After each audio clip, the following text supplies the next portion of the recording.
Hello guys, welcome to my channel. आज हम बात करने वाले हैं तीन स्टॉक्स की। तो इसमें से पहला स्टॉक्स है मेरा फाइन ऑर्गेनिक। बात करें फाइन ऑर्गेनिक की टेक्निकल चार्ट की, तो फाइन ऑर्गेनिक ने अपना जो बॉटम बनाया था वो था अराउंड 4000 1100 का। और इसने जो हाई मारा था अपना, जो कि था अराउंड 7272 का। अब इसमें इनके जो प्रॉफिटेबिलिटी थी वो थोड़ी डाउन हुई थी, जिसकी वजह से इनका स्टॉक जो है नीचे आया हुआ था, due to some of the chemical tax है, सम केमिकल इक्विपमेंट जो महंगे हुए थे, उनके मटेरियल्स महंगे हुए थे, उनके मार्जिन पे डेंट पड़ा था इनके। उसके रहते ही इन लोगों का जो प्रॉफिटेबिलिटी लो हुआ था। बट इसका मतलब ये नहीं कि कंपनी ख़राब है। अगर मैं आपको दिखाऊँ तो यहाँ पे ये डबल बॉटम भी बना रहा है और ये इस तरह से ऊपर निकल जाएगा। तो बेसिकली इट्स अ पैटर्न, इसको बोलते हैं डब्ल्यू पैटर्न या फिर डबल बॉटम, जो कि एक बार यहाँ पे सब सेम सपोर्ट ले रहा है, फिर यहाँ पे सपोर्ट लिया, हो सकता है ये यहाँ पे भी आके एक सपोर्ट ले, और हो सकता है यहाँ से भी ये निकल जाए। तो डिपेंड करता है कि कैसे करता है। बट हम मांग चलते हैं कि सपोज़ अगर हमें अमाउंट कुछ स्टॉक्स लेने हैं तो हम क्या करेंगे, पार्शल में खरीदेंगे। जैसे यहाँ पे थोड़ा सा ले लिया, उसके बाद अगर मान लो ये रिटेस्ट करने के लिए यहाँ पे अभी आता है तो हम यहाँ पे भी ले सकते हैं। तो इस तरह से हम अक्यूमुलेट कर सकते हैं स्टॉक को, वन गो में नहीं लेना है।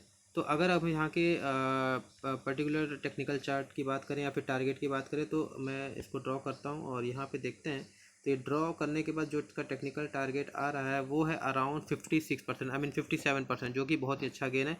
अगर बिना एक, it's a risk free trade, because fine organic is very good company, जो कि केमिकल स्पेशलिटी में एक जानी मानी कंपनी है और अपना होल्ड करती है मार्केट में। तो 56% रिस्क फ्री गेन, जो कि any time without any hesitation हम उसको होल्ड कर सकते हैं। सो ये था मेरा पहला स्टॉक। चलते हैं अब दूसरे स्टॉक की तरफ। तो दूसरा स्टॉक है मेरा HFCL लिमिटेड। तो HFCL लिमिटेड एक कंपनी है जो कि 3G 4G मोबाइल फ़ोन्स में एक्टिवली पार्टिसिपेट करती है, सर्विस प्रोवाइड करती है। अगर आप देखें तो इसने हाई मारा था अराउंड 95 रुपीज़ का, और इसका जो लो है, आई मीन एक पर्टिकुलर रैली के बाद जो इसका लो आया था वो था अराउंड 54 रुपीज़ का। सो बेसिकली अगर आप देखो तो ये कंपनी जो है यहाँ से इसने रैली ली। मैं आपको ड्रॉ करके बताता हूँ। ये देखिए, इसने ऐसे किया। तो अगर आप देखो तो इसको आप बोल सकते हो pole and flag pattern as well, क्योंकि ये है आपका पोल और ये है आपका पैट फ्लैग। सो बेसिकली ये एक पैटर्न है जो कि बहुत ही स्ट्रॉन्ग पैटर्न है। अगर इसका ब्रेकआउट हो जाए तो जो इसकी डेप्थ होती है वो उसका टारगेट हो जाता है। अब ये देखते हैं कि ये हो क्या रहा है इसमें। अब ये क्या कर रहा है, इसमें करीबन 1.5 सालों से एक ही रेंज में ये ट्रेड ले रहा है। तो पहला इसने रेजिस्टेंस यहाँ पे लिया, फिर यहाँ पे लिया, फिर सपोर्ट भी लिया, फिर यहाँ से आया सपोर्ट लिया, यहाँ पे सपोर्ट लिया और यहाँ पे सपोर्ट लिया, और यहाँ से अब यहाँ से सपोर्ट ना लेकर यहाँ से ये ऐसे चल पड़ा है। तो हो सकता है ये यहाँ से रिटर्न आए ही ना, और यहीं से वो ब्रेकआउट देके आगे निकल जाए, क्योंकि इन्होंने जून क्वार्टर में, आप देखोगे तो इन्होंने जून क्वार्टर में रिजल्ट अच्छे पोस्ट ही किए हैं। बट ये लोग सप्लाई कर रहे हैं रिलायंस रिटेल को भी फाइबर केबल्स का सप्लाई करने जा रहे हैं, क्योंकि ये लोग केबल्स एंड वायर्स और 4G डेटा नेटवर्क्स में, 5G डेटा नेटवर्क में बहुत ज़्यादा इन्वॉल्व हैं। सो अगर आप देखें इसके टारगेट की बात करें, इमीडिएट टारगेट की बात करें, तो इसका जो इमीडिएट टारगेट है वो है अराउंड 30%। ये देखिए 30%। और अगर आप गौर से करें तो मैं वीकली चार्ट पे बता रहा हूँ आपको, और इसका अगर देखेंगे तो एक बहुत ही ब्यूटीफुल पैटर्न भी है। अगर आपको दिख रहा है तो ये देखिए, यहाँ से ये देखिए, ये एक छोटा सा कप विथ हैंडल पैटर्न है। ये देखिए, एक, दो, और ये देखिए इसमें ब्रेकआउट आया है, इसमें ब्रेकआउट आ गया है वीकली टाइम फ्रेम पे। अगर मैं इसका आ, अगर टारगेट निकालूं तो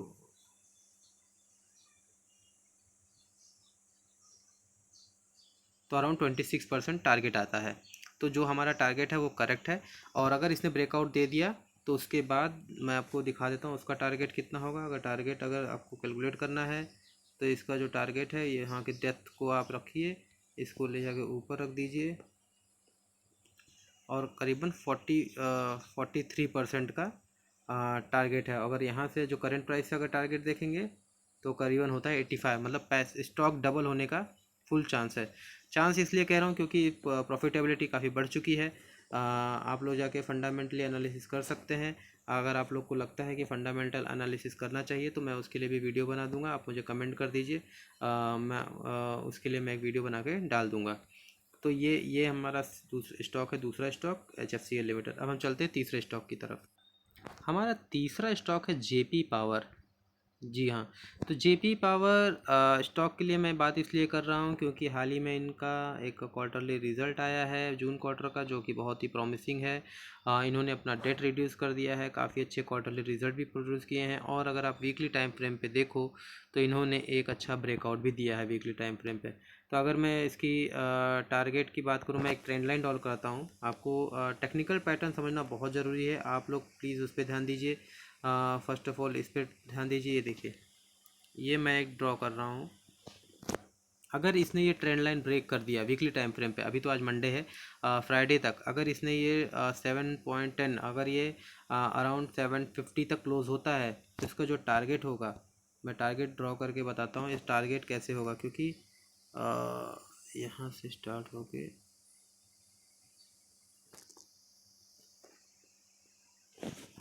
इसमें अराउंड, सॉरी,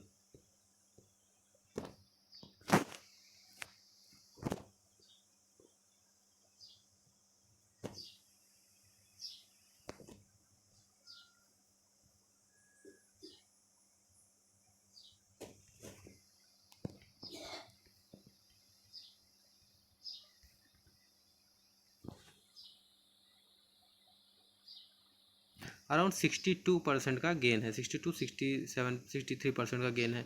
और अगर मैं इसकी लाइफ टाइम हाई की तक की बात करूँ तो भी ये अराउंड 56% तक की गेन है। लाइफ टाइम हाई मतलब recent high, life time high तो बहुत बड़ा है, रिसेंट हाई की बात करूँ तो भी 56% का गेन है। तो अगर एक क्वार्टर दो क्वार्टर और अच्छे आ गए तो ये 15 रुपये अपने बुक वैल्यू तक ये पक्का चला जाएगा। इसका जो बुक वैल्यू है वो 15 का है, और इन्होंने अभी भी 192 करोड़ का प्रॉफिट शो किया है क्वार्टरली, और रिड्यूस्ड डेट जो है काफ़ी रिड्यूस कर दिया है। तो उस एरिया में भी ये काफ़ी अच्छा स्टॉक है। जिस तरह से वीकली टाइम फ्रेम पे ब्रेकआउट दिया है तो वो बहुत ही अच्छा है। और इसमें देखो कैंडल वॉल्यूम जो वॉल्यूम काफ़ी बढ़ चुकी हैं। तो बेसिकली जो भी है ये मेरी कोई रिकमेंडेशन नहीं है, ये जो है मैं आप लोग को सिखाने के लिए कह रहा हूँ। आप सीखिए, नोट्स बनाइए, शेयर कीजिए, सब्सक्राइब कीजिए। अगर आपको वीडियो अच्छी लगी, इन्फॉर्मेटिव लगी, कुछ समझ में आया तो लाइक कीजिए, कमेंट कीजिए। किसी और टॉपिक पे आपको अंडरस्टैंड करना है या कोई और शेयर एनालिसिस करनी है मुझे कमेंट करके बताइए, मैं उसके ऊपर वीडियो बना दूंगा। और ट्विटर पे मुझे फॉलो कीजिए, मैं ट्विटर पे चार्ट्स डालता रहता हूँ, जो भी मैं बाय करता हूँ वो भी मैं डाल देता हूँ। आप फॉलो कीजिए मुझे। तब तक के लिए बाय बाय, मिलते हैं नेक्स्ट वीडियो में।